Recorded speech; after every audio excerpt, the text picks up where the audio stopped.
الحمد لله نحمده ونستعينه ونستغفره ونعوذ بالله من شرور أنفسنا ومن سيئات أعمالنا ونعوذ بالله من شرور أنفسنا ومن سيئات أعمالنا ونعوذ بالله من شرور أنفسنا ومن سيئات أعمالنا من يهده الله فلا مضل له ومن يضلله فلا هادي له ونشهد أن لا إله إلا الله وحده لا شريك له ونشهد أن سيدنا ومولانا محمدا عبده ورسوله وصلى الله تعالى عليه وعلى آله وأصحابه وأزواجه وذرياته وأتباعه وسلم تسليما كثيرا كثيرا أما بعد فأعوذ بالله من الشيطان الرجيم بسم الله الرحمن الرحيم والسابقون السابقون أولئك المقربون في جنات النعيم ثلة من الأولين وقليل من الآخرين على سرر موضونة متكئين عليها متقابلين يطوف عليهم ولدان مخلدون بأكواب وأباريق وكأس من معين لا يصدعون عنها ولا ينزفون وفاكهة مما يتخيرون ولحم طير مما يشتهون وحور عين كأمثال اللؤلؤ المكنون جزاء بما كانوا يعملون لا يسمعون فيها لغوا ولا تأثيما إلا قيلا سلاما سلاما صدق اللہ العظیم۔ اور تیسری قسم جو اعلیٰ درجہ کے ہیں وہ تو اعلیٰ درجہ کے ہی ہیں، وہ خدا تعالیٰ کے ساتھ خاص قرب رکھنے والے ہیں۔ یہ لوگ آرام کے باغوں میں ہوں گے۔ ان کا ایک بڑا گروہ تو اگلے لوگوں سے ہوگا اور تھوڑے پچھلے لوگوں میں سے ہوں گے۔ وہ مقرب لوگ سونے کے تاروں سے بنے ہوئے تختوں پر تکیہ لگائے آمنے سامنے بیٹھے ہوں گے، اور ان کے پاس ایسے لڑکے ہوں گے جو ہمیشہ لڑکے ہی رہیں گے۔ یہ چیزیں لے کر آمد و رفت کیا کریں گے، آب خورے اور آفتابے اور ایسا جام شراب جو بہتی ہوئی شراب سے بھرا جاوے گا، نہ اس سے ان کو درد سر ہوگا اور نہ اس سے عقل میں فتور آئے گا۔ اور میوے جن کو وہ پسند کریں اور پرندوں کا گوشت جو ان کو مرغوب ہو، اور ان کے لیے گوری گوری بڑی بڑی آنکھوں والی عورتیں ہوں گی، جیسے پوشیدہ رکھا ہوا موتی۔ یہ ان کے اعمال کے صلے میں ملے گا۔ وہاں نہ بک بک سنیں گے اور نہ وہ کوئی اور بیہودہ بات، بس ہر طرف سے سلام ہی سلام کی آواز آئے گی۔ گزشتہ فی جنات النعیم کے متعلق بات آئی تھی کہ اللہ تعالیٰ کے طرف سے مقربین کو جو جنت ملے گی اس جنت کا تھوڑا سا تذکرہ تھا، ورنہ حقیقت میں جیسا کہ گزشتہ بھی بات آئی تھی کہ جب جائیں گے تب دیکھیں گے، تب پتہ چلے گا۔ اس دنیا میں رہ کر کے جنت کی نعمتوں کا تصور بھی ہمارے بس میں نہیں ہے، جیسا کہ قرآن میں بھی اللہ تعالیٰ نے ارشاد فرمایا ہے فَلَا تَعْلَمُ نَفْسٌ مَّا أُخْفِيَ لَهُم مِّن قُرَّةِ أَعْيُنٍ جَزَاءً بِمَا كَانُوا يَعْمَلُونَ۔ تم نہیں جانتے ان جنتیوں کے لیے ان کی آنکھوں کی ٹھنڈک کے واسطے جو کچھ سامان مہیا کیا گیا ہے۔ اور نبی اکرم صلی اللہ علیہ وسلم کی روایت میں بھی یہی بات ہے کہ خود اللہ تعالیٰ ارشاد فرماتے ہیں کہ میں نے اپنے نیک بندوں کے لیے، صالح بندوں کے لیے ایسی چیزیں تیار کی ہے کہ جو نہ کسی کانوں نے سنی، نہ کسی آنکھوں نے دیکھی، اور نہ کسی انسان کے دل پر اس کا تصور بھی گزر سکتا ہو۔ تو یہ وہاں دیکھنے سے متعلق ہے، لیکن پھر بھی اللہ تبارک تعالیٰ نے اس کا قرآن کریم میں ذکر فرمایا، احادیث مبارکہ میں نبی اکرم صلی اللہ علیہ وسلم نے اس کا ذکر فرمایا، تاکہ جس انسان کے دلوں میں دنیاوی نعمتوں کی عظمتیں ہیں، وہ ان نعمتوں کے مقابلے میں آخرت کی ان نعمتوں کا تذکرہ سن کر دنیاوی نعمتوں کے حصول میں لگنے کے بجائے اخروی نعمتوں کے حاصل کرنے کی کوشش میں لگے رہے، تو اللہ تعالیٰ اپنے فضل سے اس کو نتیجہ وہاں آخرت میں دکھائیں گے۔ یہ حاصل ہے اس کلام کا اور خلاصے کا۔ چنانچہ فی جنات النعیم کے بعد اللہ تعالیٰ نے جنت میں جانے والے مقربین کی جماعت کا تذکرہ فرمایا تھا۔ اب آگے اس کی تفصیل ہے۔ تفصیل میں سب سے پہلے اللہ تعالیٰ نے علی سرر موضونہ کی نعمت کا ذکر فرمایا ہے کہ وہ تختوں پر ہوں گے۔ آرام کرنے کے لیے تخت ہوتے ہیں، بیٹھنے کے لیے تخت ہوتے ہیں، مجلس قائم کرنے کے لیے تخت ہوتے ہیں۔ لہذا ان تختوں کا تذکرہ قرآن کریم میں اللہ تبارک تعالیٰ نے متعدد مقامات پر کیا ہے۔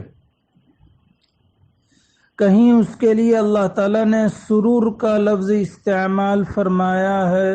جو سریرتن کی جمع ہے، جس کو ہم اردو میں اور سمجھنے کے لیے چارپائی کہتے ہیں، تخت اور بیڑ کہتے ہیں سونے کا۔ اور اسی طریقے سے کسی اور جگہ پر اللہ تبارک تعالیٰ نے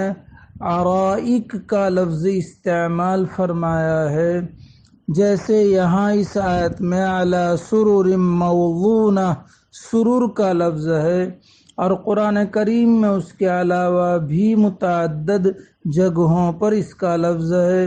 جیسے ایک جگہ پر اللہ تعالیٰ نے ارشاد فرمایا وَنَزَعْنَا مَا فِي صُدُورِهِم مِّن غِلٍّ إِخْوَانًا عَلَى سُرُرٍ مُتَقَابِلِينَ،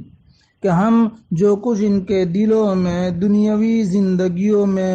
کھوٹ، کینہ، کپٹ، دشمنی، عداوت وغیرہ وغیرہ برائیاں جو تھی ہم نکال دیں گے، اور یہ سب کے دل اس طرح ہوں گے جیسے کہ آپس میں بھائی بھائی ہوں،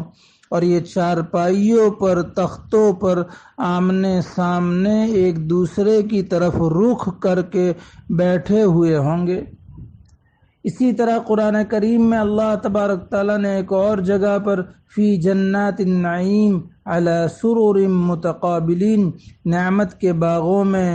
چارپائیوں پر، تختوں پر ایک دوسرے کے سامنے چہرہ کیے ہوئے بیٹھے ہوں گے۔ اسی طرح متکئین علی سرر مصفوفہ، وہ چارپائیاں، تخت ترتیب سے لگے ہوئے ہوں گے، ان کے اوپر یہ لوگ ٹیک لگائے ہوئے آمنے سامنے بیٹھے ہوں گے۔ تو قرآن کریم میں اللہ تبارک تعالیٰ نے اور مقامات پر الارائک کا لفظ استعمال فرمایا۔ یہ اریکتن کی جمع ہے، بہووچن ہے، پیولر ہے، اور اریکتن ابھی تو اس کا رواج بہت کم ہو گیا ہے گھروں میں رکھنے کا۔ پہلے کے زمانے میں عامتاً یہ گھروں میں رہتا تھا، جس کو گجراتی میں چھتری پلنگ کہتے ہیں، کہ چارپائی ہوتی ہے، چارپائی کے چاروں طرف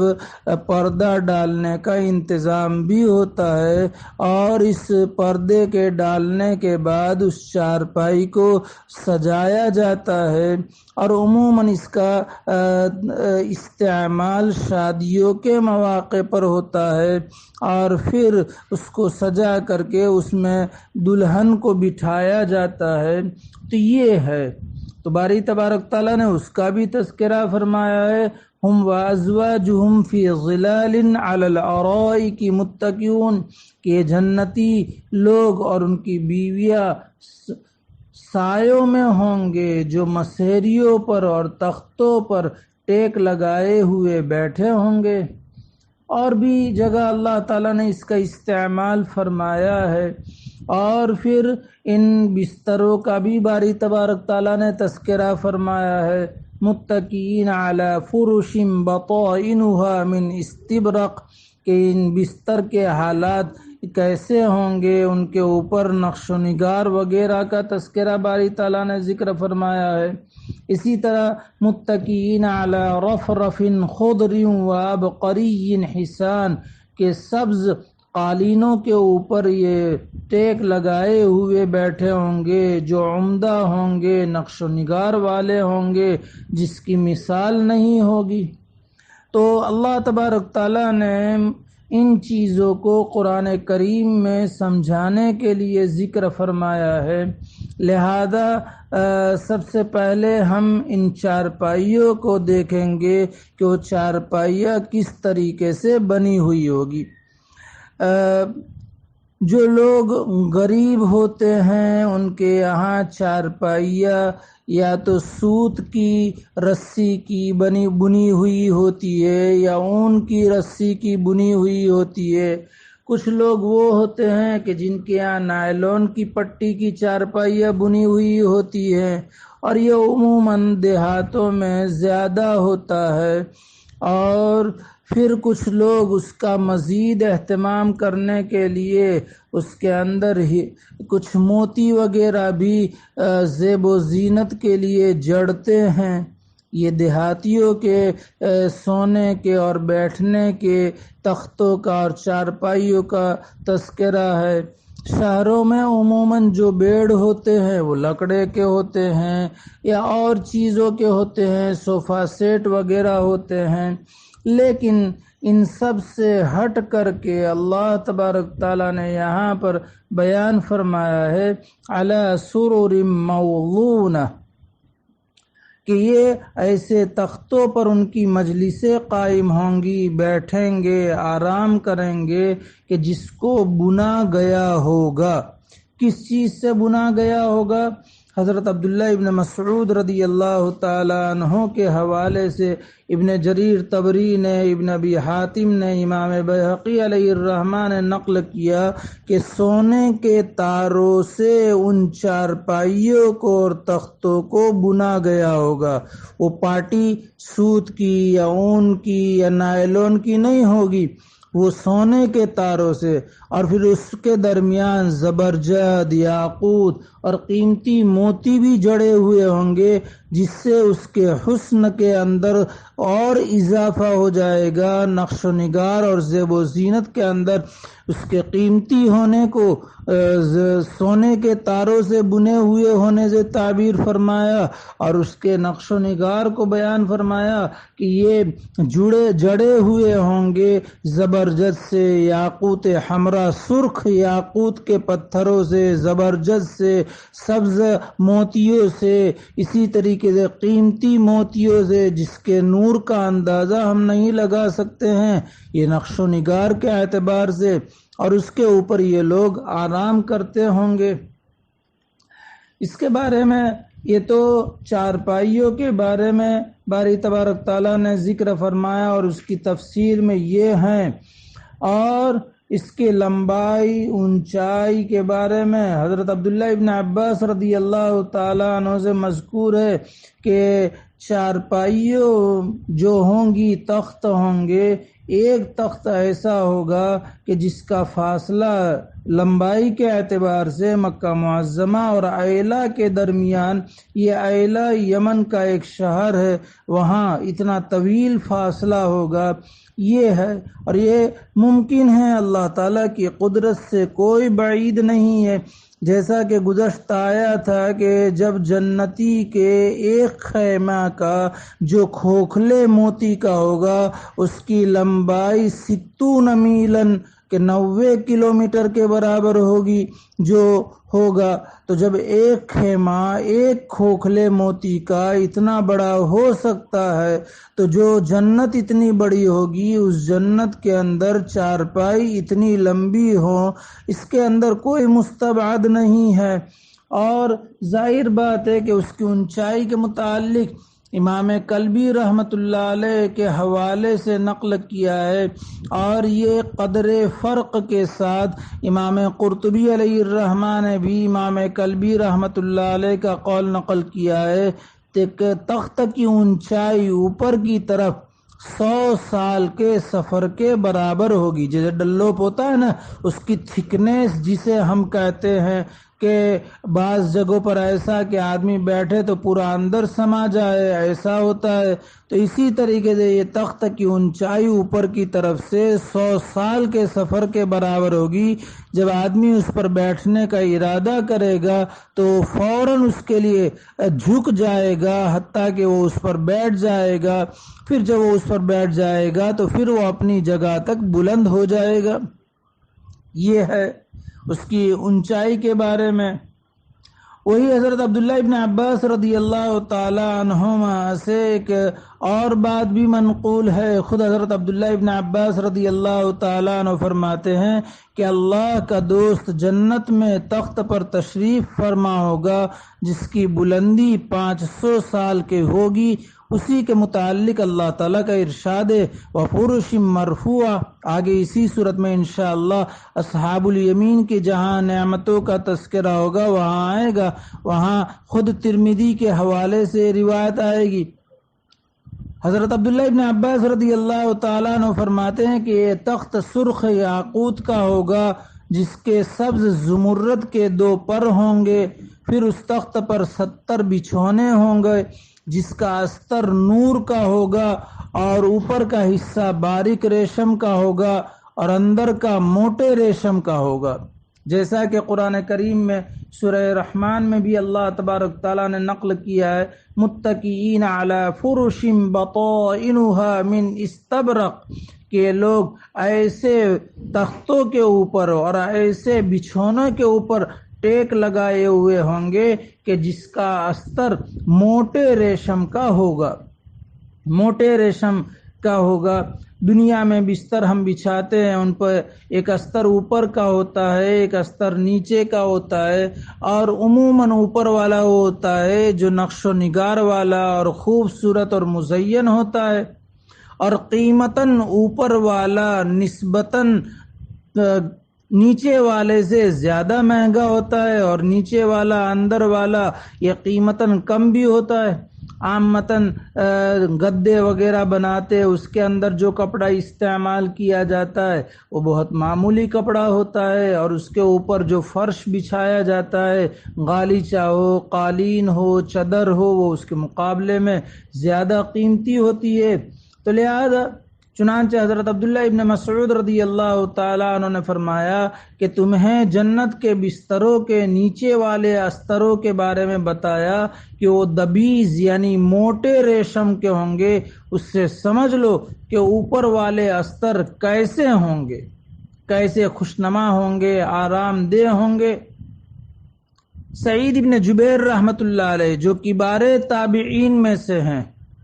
اور حضرت عبداللہ ابن عباس رضی اللہ تعالیٰ عنہما کے خاص شاگردوں میں سے ہیں، ان سے کسی نے پوچھا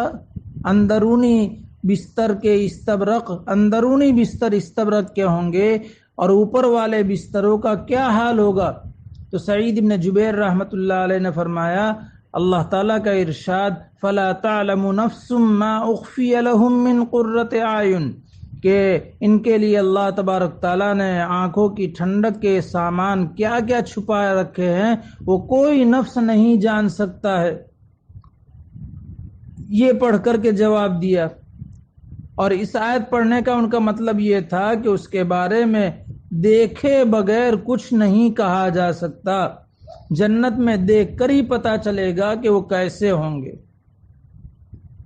اور دوسری آیت میں باری تبارک تعالیٰ نے سورہ رحمان میں فرمایا متکئین علی رفرف خضر وعبقری حسان، کہ سبز رنگ کے نقش و نگار والے خوبصورت بستروں پر تکیہ لگائے ہوئے ہوں گے۔ تو لہذا ظاہر بات ہے کہ جس کی کوئی نظیر نہیں ہوگی، ایسے بستر، ایسے چارپائیوں کے اوپر یہ لوگ ٹیک لگائے ہوئے ہوں گے۔ لیکن یہ چارپائیاں مصفوفہ، قرآن کریم میں سورہ طور میں اللہ تبارک تعالیٰ نے غالباً سورہ متکئین علی سرر مصفوفہ کہ چارپائیاں، یہ تخت، یہ مسہریہ جس پر اہل جنت آرام کرتے ہوں گے، اپنی مجلسیں قائم کرتے ہوں گے، بیٹھے ہوں گے، یہ ترتیب سے رکھی ہوئی ہوگی، برابر برابر قطار سے یہ تخت لگے ہوئے ہوں گے۔ یہ نہیں کہ تتر بتر ہوں، ادھر ادھر ہو، آگے پیچھے ہو۔ اسی طریقے سے اللہ تبارک تعالیٰ نے سورہ غاشیہ میں بیان فرمایا ہے وَنَمَارِقُ مَصْفُوفَةٌ، گدے برابر لگے ہوئے ہوں گے۔ اس سے بھی پتہ چلتا ہے کہ اہل جنت کے جو گدے ہوں گے وہ بھی مصفوفہ، صف بستہ ہوں گے، ترتیب دادا ہوں گے، ترتیب سے ہوں گے، ادھر ادھر منتشر نہیں ہوں گے۔ معلوم ہوا کہ چیزوں کا ترتیب وار ہونا یہ اللہ تبارک تعالیٰ کے انداز سے یہ محسوس ہوتا ہے کہ یہ اچھا وصف ہے، جنت کا اور اہل جنت کا وصف ہے۔ اسی بنیاد پر نماز کی صفوں کا اہتمام، خود روایت میں نبی اکرم صلی اللہ علیہ وسلم نے ارشاد فرمایا ہے، اور آپ صلی اللہ علیہ وسلم باضابطہ صفوں میں چل پھر کر کے صحابہ کرام رضوان اللہ علیہ مجمعین کے صفوں کو درست فرماتے تھے۔ کسی کو فرماتے تقدم، آگے بڑھو، کسی کو فرماتے تاخر، پیچھے ہٹو، کندھے سے کندھا ملانے کا حکم ہوتا تھا، درمیان میں خلا نہ رہنے کا اور جگہ نہ رہنے کا آپ علیہ السلام کی طرف سے حکم ہوتا تھا، اور اتنی صف درست ہوتی تھی کہ اس کے ذریعے سے تیر کو درست کرنا ممکن ہوتا۔ اتنا زیادہ آپ علیہ السلام اہتمام فرماتے تھے، اور صحابہ کرام کی صفوں کا یہ حال ہوتا تھا کأنہم بنیان مرصوص، جیسے کہ شیشہ پلائی ہوئی دیوار ہوتی ہے کہ اس کے اندر کوئی پھٹن نہیں، اس کے اندر کوئی سوراخ نہیں، اس کے اندر کوئی شغاف نہیں۔ اسی طریقے سے صحابہ کرام رضوان اللہ علیہ مجمعین کی صفوں کے درمیان میں بھی کوئی خلا، کوئی جگہ نہیں ہوتی تھی، جیسے کہ شیشہ پلائی ہوئی دیوار ہے، اس طریقے سے مل مل کر کے جڑ کر کے کھڑے ہوتے تھے۔ تو صفوں کا اہتمام یہ شریعت میں مطلوب ہے، نماز کی تمامی اس کے اوپر موقوف ہے، اور یہ صرف صف و نماز کی حد تک نہیں، ہر چیز میں ہم کو ہمارے اساتذہ کرام نے کپڑے رکھنے کی بھی ترتیب بتائی ہے